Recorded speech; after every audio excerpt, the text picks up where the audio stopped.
Very good morning students. मैं रजत स्वागत करता हूं अपने यूट्यूब चैनल मैथ्रेस मिरर पर। जैसा कि आप सभी लोग जानते हैं कि पॉलिटेक्निक के फोर्थ सेमेस्टर, सेकंड सेमेस्टर और सिक्स सेमेस्टर की परीक्षाएं जो 22 तारीख से चलकर 28 तारीख तक चलने वाली थी वो अब रद्द हो चुकी हैं। ठीक है, और रद्द नहीं, टल चुकी हैं।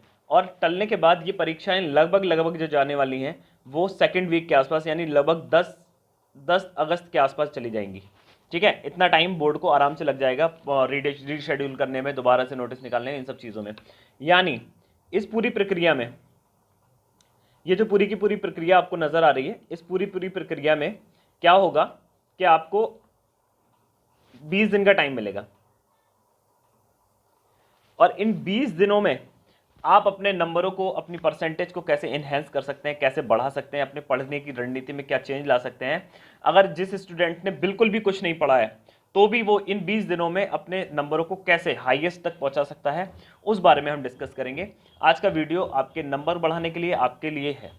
ठीक है, तो चलिए आज शुरुआत करते हैं कि इन 20 दिनों में, इस पूरे 20 डेज में हम क्या करते हैं, इन 20 दिनों में हम क्या क्या करेंगे। ठीक है, तो नंबर 1 बात, सबसे पहली बात, आप 22 तारीख के हिसाब से पढ़ाई कर रहे थे, यानी आप पढ़ाई कर रहे थे। मेरे चैनल पे लोग व्यू आ रहे थे, लोग देख रहे थे, मुझे पता है कि पढ़ाई कर रहे थे। लेकिन आपको क्या करना है, कैजुअल नहीं होना है।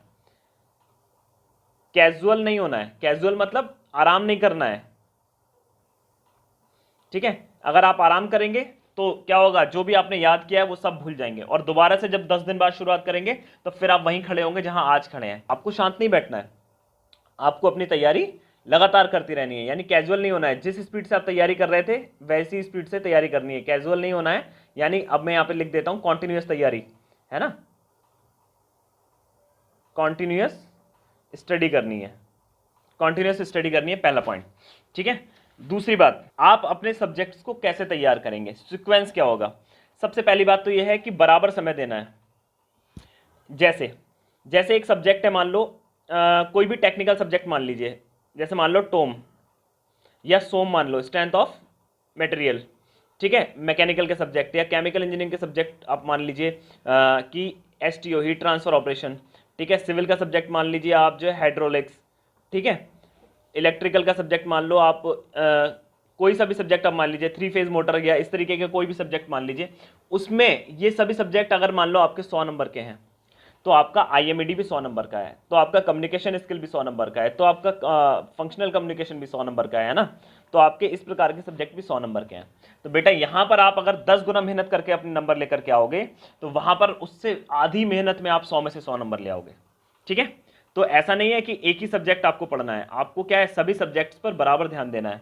ठीक है, आप जितना सब्जेक्ट टेक्निकल, जितना ध्यान टेक्निकल पे देंगे उतना ही ध्यान नॉन टेक्निकल टाइप सब्जेक्ट में भी आपको देना है, क्योंकि यहां भी उतने ही मार्क्स आएंगे, यहां भी उतने, ये भी 100 नंबर का है और ये भी 100 नंबर का है।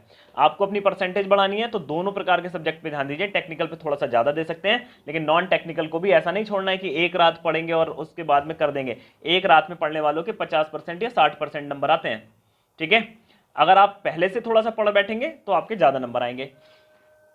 ठीक है, तो आपको क्या करना है, सभी सब्जेक्ट्स को बराबर ध्यान देना है, बराबर ध्यान देना है। ठीक है, पहली बात क्या हो गई, लगातार स्टडी करना है। दूसरी बात क्या हो गई, लगातार अपने सब्जेक्ट्स पे ध्यान देना है। ठीक है, तीसरी बात,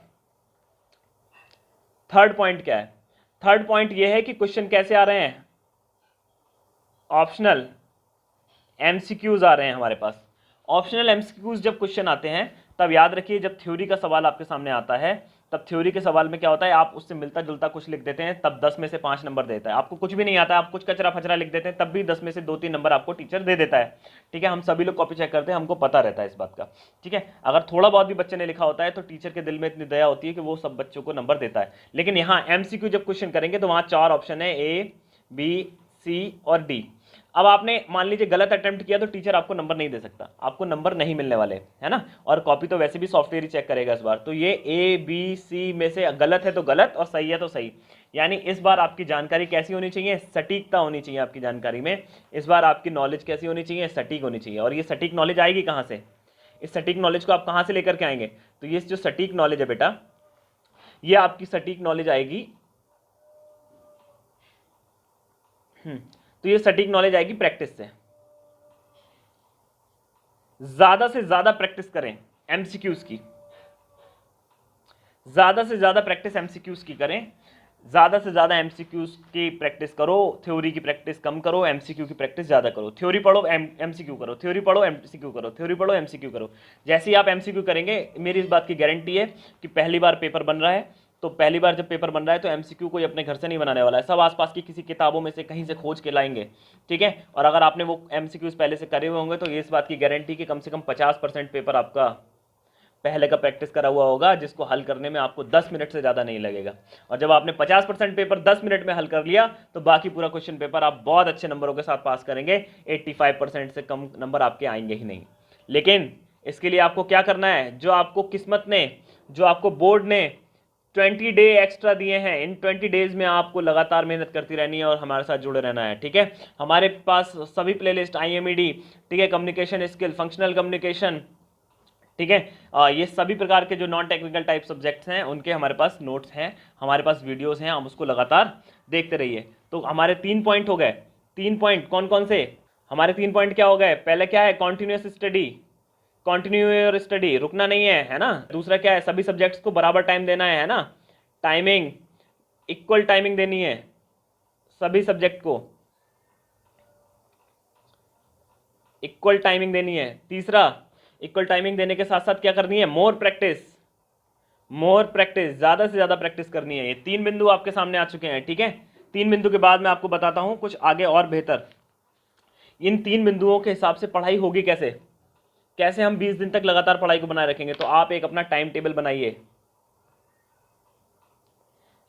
वट मुझे नहीं पता कि आपकी दिनचर्या क्या है, आपका जीवन क्या है, लेकिन आप सुबह तो उठते ही होंगे, भले ही 7 बजे उठे या 8 बजे। तो सुबह जब उठेंगे तो उठने के बाद में आपको क्या करना है? याद करने वाला काम करना है। क्या करना है? रीडिंग एंड लर्निंग करनी है। दोपहर में आपको क्या करना है? एप्टीट्यूड करना है, एप्टीट्यूड। और शाम के टाइम एप्टीट्यूड का मतलब क्या है? एप्टीट्यूड से रिलेटेड मतलब होता है जब आप, जैसे मान लीजिए आप पॉलिटेक्निक के एग्जाम्स की तैयारी कर रहे हैं, लेकिन आप एप्टीट्यूड भी पढ़ते होंगे, ठीक है, आपको वो एप्टीट्यूड भी पढ़ना है और उसके बाद में शाम को करनी है प्रैक्टिस, ठीक है। इन तीन बिंदुओं के हिसाब से अपने टाइम टेबल को तैयार कीजिए, ठीक है। दिन में कम से कम 12 घंटे आप अपनी पढ़ाई को निकालिए, 12 घंटे 20 दिन, ठीक है। 12 घंटे 20 दिन यानी 20 दिन इंटू 12, 12 दूनी 24, 240 घंटे में आप अपनी परसेंटेज को 50 से 60% जो आपकी परसेंटेज बनती है उसको 85 तक लेके जा सकते हैं। इस बात की गारंटी हमारी है, ठीक है। लेकिन आपको बशर्ते अपनी मेहनत से ध्यान देना है। केवल 20 दिन दिखाई मत दो, केवल 20 दिन पढ़ाई कर लो, 20 दिन बाहर खेलने मत जाओ, 20 दिन सारे काम छोड़ दो। केवल 20 दिन पढ़ाई करोगे, आपके परसेंटेज में डायरेक्ट इजाफा होगा, जो आपके पॉलिटेक्निक डिप्लोमा में भी दिखाई देगा, ठीक है। बेहतर टाइम टेबल आपने बना लिया तो 6 सेमेस्टर स्टूडेंट्स के लिए मेरी एक प्रॉपर सलाह है कि 6 सेमेस्टर के स्टूडेंट्स पॉलिटेक्निक की पढ़ाई तो करते ही हैं, ठीक है, प्लस इसके साथ में आप पास आउट होने वाले हैं, आपको अब नौकरी की जरूरत है। जैसे ही आप निकलेंगे, यार दोस्त, भाई बहन और पड़ोसी पूछेंगे, सबसे ज़्यादा पड़ोसी को इंटरेस्ट होता है कि लला आपकी पढ़ाई खत्म हो गई बेटा, अब बताइए आप नौकरी कहाँ करते हैं। तो आप पॉलिटेक्निक की पढ़ाई तो करिए करिए, प्लस PSU मतलब सरकारी पब्लिक यूनिट्स, जितनी भी PSUs हैं, जितनी भी सरकारी कंपनियां हैं, उनकी तैयारी कीजिए, ठीक है। अपने दिनचर्या में पॉलिटेक्निक की पढ़ाई तो करिए ही करिए, प्लस PSU की तैयारी भी करिए।